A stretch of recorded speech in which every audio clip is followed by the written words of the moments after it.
సంప్రదాయబద్ధంగా ఎప్పుడైతే నాట్లు వేస్తారో ఆ రోజుకల్లా ఎరువులు కానీ విత్తనాలు కానీ తెచ్చి అమ్ముకుంటారు. అంటే వడ్డీల భారం వాళ్ళ మిందే పడకుండా కొంత అర్లీగా కావడంతో వాళ్ళు కొంత 4-5 రోజులు ఆలస్యంగా యూరియాని తీసుకోవడం జరిగింది.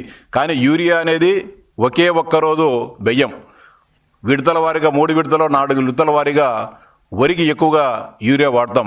ఎక్కడ కూడా కొరత లేకున్నా కూడా ఏరే దాంట్లో క్యూలలో నిలబడినా బ్యాంకుల దగ్గర డబ్బుల కోసం అని చెప్పి బ్యాంకులో నిలబడిన వాళ్ళనో లేకుంటే ఇతర కారణాల కోసము బ్యాంకు క్యూలో నిలబడ్డ వారికి ఫోటోలు తీయడము, సాక్షిలో ఫోటోలు వేసేసి యూరియా కోసము క్యూలో నిలబడుతున్నారని చెప్పి మాట్లాడడం జరుగుతుంది.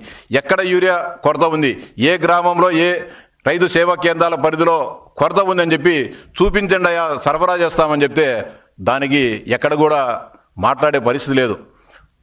గుడ్డగాలు చేసి మగం మీద వేసేస్తే మీరే దూర్చుకోండి అని చెప్పి అనే విధంగా జగన్మోహన్ రెడ్డి గారి వ్యవహారం ఉంది.